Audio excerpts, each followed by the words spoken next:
Welcome back to another edition of the Business Owner Breakthrough Podcast here on the Kolbe system. Again, today, going through all the different sections of the Kolbe system. And we've talked about identifying through the Kolbe A, optimizing through 8A reports, and overlaying it onto your team chart. Today, we're going to dig into the align portion of the Kolbe system. And by aligning, we're able to boost productivity by matching the strengths to the job requirements. So up until now, we've really just talked about everybody's unique independent strengths and how they mash and mesh with each other. But now we're going to overlay the accountability chart, which is really an interesting piece of the puzzle here when we start putting in people's Kolbe A, B, and C results. So we're going to talk about the B and the C results onto their job position and onto your accountability chart at work to make sure that people are in the right seat on your accountability chart, right? So important as we look at maximizing the potential of our team and the people on our team in order to make sure that our promise is completed for every one of our customers, right? And as we dig into the Kolbe indexes, obviously we've talked about the Kolbe A. Oh, by the way, if you're listening to this on the audio podcast, this is over on the Simplifying Entrepreneurship YouTube channel. And I'm have a little slideshow going on there too, so you can sort of see the visuals around what we're talking about here today on the podcast. So just head on over to YouTube, the Simplifying Entrepreneurship channel, if you want to see the graphics and all the other things that I'm talking about. But so the different Kolbe indexes, obviously we've talked a fair bit about the Kolbe A index, which is your strengths. The next piece is the Kolbe B index, and it's really how you perceive your job. So it's your perception of what it is you're doing. Let's say you are the chief financial officer. So you would do another index called the Kolbe B all around your decision making and all of the things that you would expect from that position.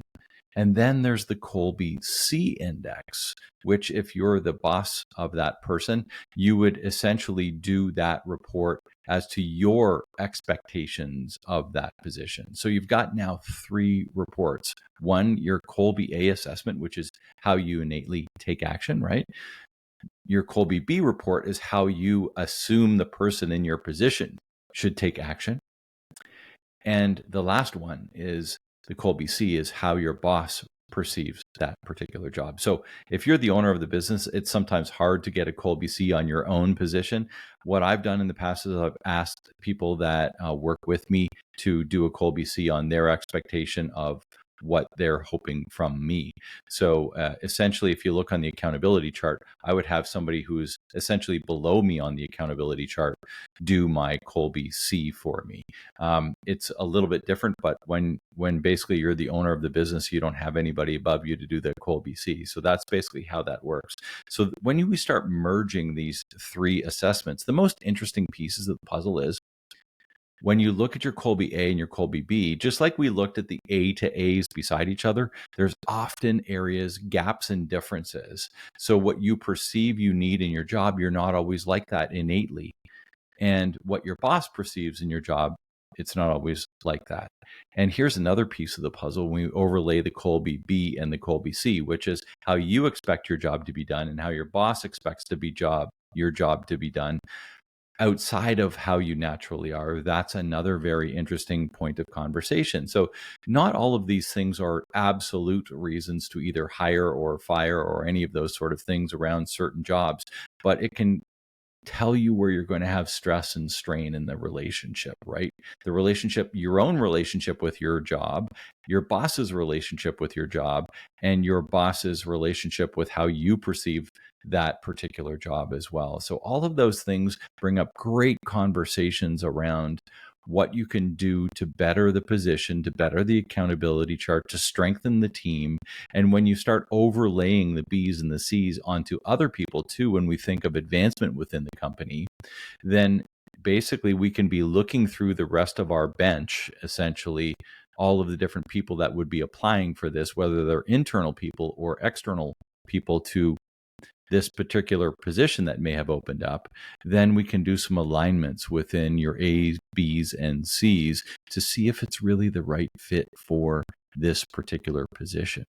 So lots of different things to sort of look at here. And it's really your strengths versus your perception of the job, and your strengths versus your job evaluator's requirements, essentially your boss, right?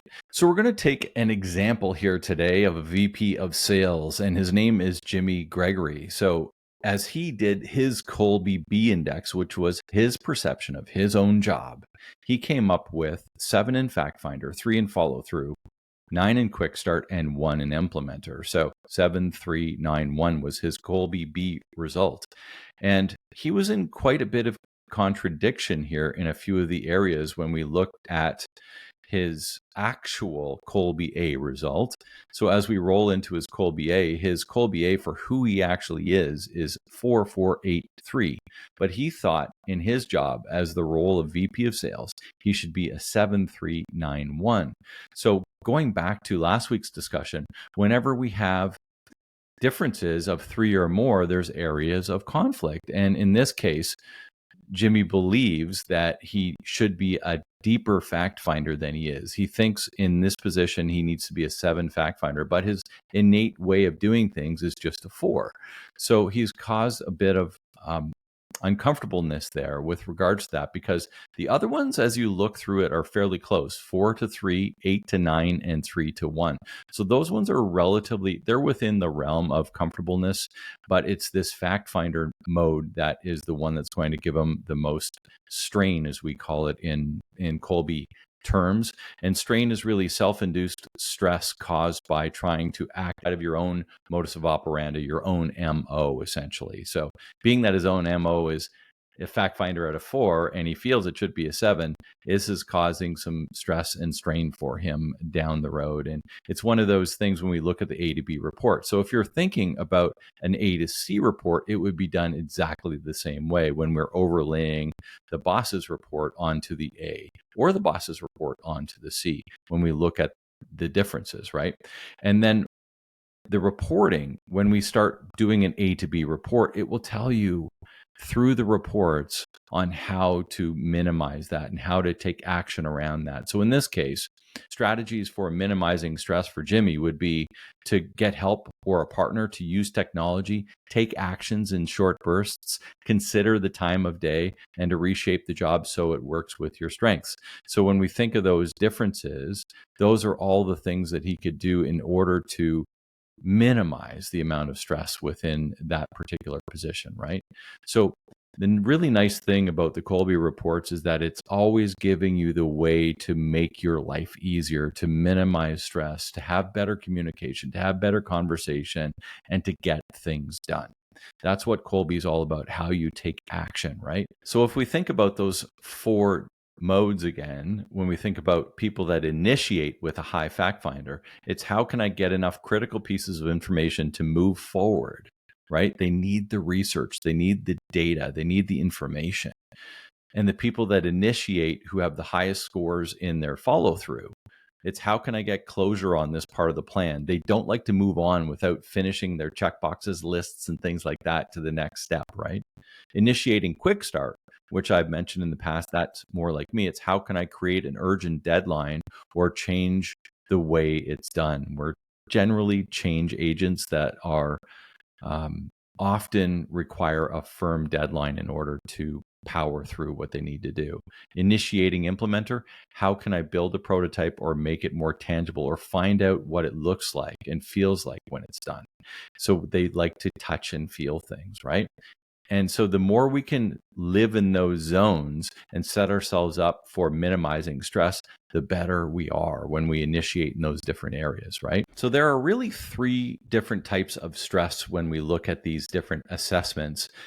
There's conflict, which can be identified by the Kolbe A index when we have a Kolbe A to A report, for example. There's strain, which is your own personal feeling around the Kolbe A, your own Kolbe A versus how you perceive your job in the Kolbe E. And then there's tension. And the tension is when we look at your Kolbe A versus the boss's lens, essentially in the Kolbe C. And that's when tension can occur. So those are the three different types of stress that we can pull out from these reports in order to have those crucial conversations and move the ball ahead for you and your business and your team. Wouldn't it be nice to have a stress-free business? Well, of course, we're never going to have a stress-free business. We're never going to have complete and utter utopia. But at the same time, it's our job as leaders to help our team and to help our business get through all of these different things so that we can have a better work environment, we can have better culture, we can have a better team engagement throughout the entire organization. And Kolbe is really one of those tools. All of the different pieces of the puzzle here, you can see how they're coming together. If this is something that you would love to implement in your organization, please reach out to me. I would love to have a chat. Pretty simple. All you have to do is go to speaktopete.com. That's speaktopete.com and book in an appointment on my Calendly chart there. We'll have a chat for half an hour or so to see if we're a right fit for each other. And then I can tell you a little bit more about how we may implement this, whether it's just for you through the Kolbe A and doing an assessment around your own Kolbe A, and or whether it's digging deeper into all of these team-based analysis. And next week, we're going to talk a little bit about the right fit, which is one of the tools that we can use with Kolbe. Now that you know about the A, B's, and C's, we can overlay all of this into your hiring practice, which is a really cool thing as well. So until then, make it a great day.